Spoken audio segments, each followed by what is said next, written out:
I'm in a place in my life right now where I would genuinely rather see my taxpayer dollars going towards mental asylums and mental institutions before they go to roads, bridges, and, the necessary infrastructure that we need day in, day out. And that's saying a lot, right? I would rather see the nut house open than I would, I don't know, getting our road fixed immediately. And this is the reason why I feel the way that I do. Womanhood does not exist without trans women. I'll say that. That's it. 3 seconds. Convinced. Utterly convinced. Take my money. Doge, the money that y'all are collecting, all the government waste and fraud, take that money and open up the nutty houses. It's time. It's either today or never, because these people are roaming through the street. Say that again. Womanhood does not exist without trans women. Without trans women, womanhood is not a choice. Gender becomes a fucking prison. Okay? A cage constructed of oppressive binaries designed by white supremacy and built by the patriarchy. We need to take just a single island. Whatever, I'm not going to use Hawaii. There's too much going on. There's too much popping off in Hawaii. Maybe some island that nobody really gives a damn about, right? Not too much going on. And we need to solely focus on creating the hub of all hubs of mental institutions in the same way they did with Gitmo, Guantanamo Bay. That's too little for my liking, to be honest. We will not even fit 1/100th of the mental patients that are roaming around these here streets in this here day and age. Okay. What we need to do is we need to devote a singular, large circumference space where we know we can put all these individuals. They can have their own stuff. They can freely walk about, move about, do the things that they want to do. Right. They can do whatever it is that they do. All this type of stuff. They can do all that. They can play dress up. They can, they can get into that. They can play pretend all day long. But we have to make the great divide between ourselves and them. Because so long as they are walking amongst us, I mean, for those y'all who have tuned into shows such as, I don't know, The Walking Dead, y'all know how this could really go. Patriarchy and facilitated by cis white women. And trans women had previously busted down the doors to those fucking cages and released us to a world of autonomy and opportunity and choice. And there is no limit to the amount of rights and privileges that trans women have fought for. Ladies, what this nutcase is telling y'all is that it was not your grandmothers and great grandmothers who fought for women's rights, those who are part of the women's suffrage movement, etc. It was not them who brought about the rights that you now experience. Instead, it was dudes pretending to be chicks that did that.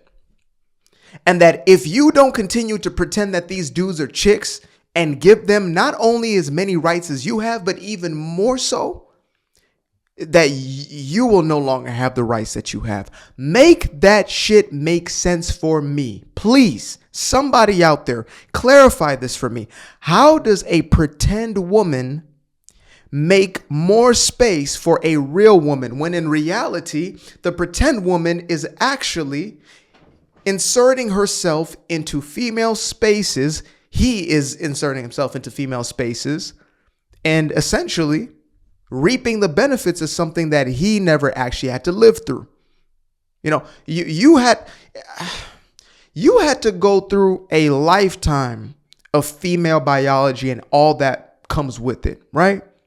From pre-menstruation to menstruation to pregnancy, maybe or not, to pre-menopause, menopause, post-menopause. You have gone through things we cannot imagine as men. That's straight up. Y'all go through a series of cramps and go about your day.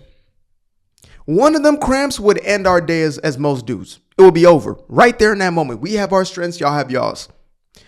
Imagine a dude stepping in to your, literal shoes, likely your heels, and saying to himself, because I can put on a costume, I now deserve all that a woman deserves. Think about that. Not only that, but you need to give me, the front seat. There are men who have won women's competitions, not just in sports, but also, beauty pageants, woman of the year. Remember when Kate, out of all people, Bruce Jenner becomes a chick. All of a sudden he wins woman of the year. How is that not a complete violation of what women have been fighting for in this country for so long? And that the rest of the world is still playing catch up about? Somebody make that make sense for me. And these are the same people who are dead ass silent as far as how women are treated over there in the Middle East. Oh, they're pro-Palestine, they're pro this. No, y'all are propagandists is what y'all are. Y'all don't know what the hell y'all are talking about. But y'all will support religions, societies with ideologies that are anti-woman or see women as second or third class citizens. Seeing a woman as the same equivalence as an animal or livestock.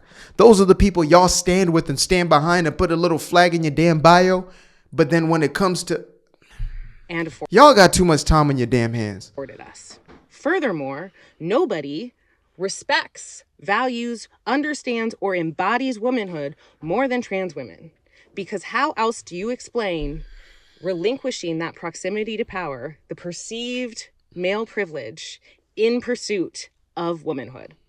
In pursuit of womanhood, knowing the subjugation and the victimization and the adversity you will face for that. This is so damn disrespectful. I feel disrespected on behalf of real women. I really do. I'm sorry. I know y'all have to deal with, almost regular chicks that drive y'all insane. Jealousy, envy, all types of sadistic, toxic ways.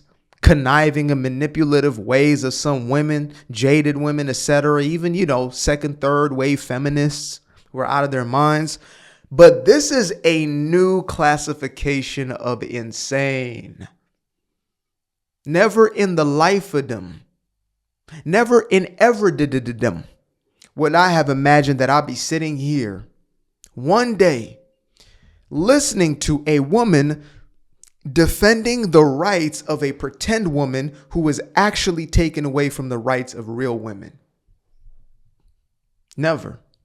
That choice to be you. And on the contrary, it is cis white women, my fucking peers, shoving us back in that fucking cage and closing and locking the door, but not before they secure a spot beside us first. So allies need to get so fucking for real right now and realize that there is no world without trans women. There is no womanhood without trans women. And we need to start fucking acting. There has been womanhood from the very beginning of the human species. This made-up shit that y'all are doing right now was considered a mental illness all the way up to a couple of decades. I think maybe 1980s, 1990s, maybe even a little past that. This was considered mental illness. But now it's considered as, it's considered as a hill y'all are willing to die on. This is the battle that y'all are willing to fight. Really. See, I do read between the lines. I'm not going to be completely bamboozled into believing that this is some genuine plight or she actually cares. This is white liberal women's virtue signal, in essence, right? This is how they create a level of synthetic value for themselves within this woke infrastructure, this woke hierarchy that they've created. Because they are white women, they can't necessarily rank at the top of that hierarchy. So how do they get there? Becoming allies to those who are the most marginalized. So before, when this was still a mental illness, it was like, okay, if you stand with the alphabets, the gay folks, like, you rise higher. If you stand with black people, you're high on that totem pole. Now it's not enough just to be behind gay folks or black folk. Now you have to be behind pretend women or pretend men. And more specifically, if they're, of color and they also have like 2 or 3 disabilities thrown in there, or if they're fat, you know what I mean? Those sorts of things, if you become an ally to them as a white woman, because it's also the laziest way. Like, instead of her just going full blitz and, cutting her tatas off. You understand me? And turning her Cookie Monster into a boy piece, a boy joint. Instead of doing the work, instead of going through that level of trauma, she'll just say, you know what? Let me just connect myself. Let me get a bull nose ring, right? Because that's oftentimes an indicator. Sorry for everybody who got a bull nose ring before this woke bullshit came out, because this is one of their own ways to display to each other now, right? But yet, anyway, she puts on the little indicators and sends out her signal to the rest of her woke world to let them know that she is truly down with the cause. Please see me. Please love me. Please accept me into your group. And guess what? A black woman will see her today. A liberal black woman, democratic, quote unquote, progressive, quote unquote, black woman will see her and say, no, you still a white bitch. I'm sorry, you can't win. So good. I hope you get everything that comes to you. I'm going to run this back one more time, play it through, and sip on this water to hydrate myself, because we are in a desert when it comes to intelligence in this day and age. Nothing like it. Womanhood does not exist without trans women. I'll say that again. Womanhood does not exist without trans women. Without trans women, womanhood is not a choice. Gender becomes a fucking prison. Okay, a cage constructed of oppressive binaries designed by white supremacy and built by the patriarchy and facilitated by cis white women. And trans women had previously busted down the doors to those fucking cages and released us to a world of autonomy and opportunity and choice. And there is no limit to the amount of rights and privileges that trans women have fought for and afforded us. Furthermore, nobody respects, values, understands, or embodies womanhood more than trans women. Because how else do you explain relinquishing that proximity to power, the perceived male privilege, in pursuit of womanhood? In pursuit of womanhood, knowing the subjugation and the victimization and the adversity you will face for that choice to be you. And on the contrary, it is cis white women, my fucking peers, shoving us back in that fucking cage and closing and locking the door. I can't take it anymore. I've had it. She has drained the life out of me. Appreciate you guys for tuning in. Now, if you'd like to stay around, make sure to click that little subscribe button down there, or you can show some love by going to the description below and clicking on the button titled Buy Me a Coffee. Leave a little something there, or click on the Cash App. Leave a little something here. Till the next time, peace. I fell in love with the sunshine. I fell in love with the light. I fell in love with the full moon. I fell in love with the night. I can see the light again. I can see the light. You can see the life in him illuminate the night. I know the time is taking. A 3, 6, 5, that's a full rotation. I see you looking up, you know them constellations. Constantly gazing like house of praises, you get to praising.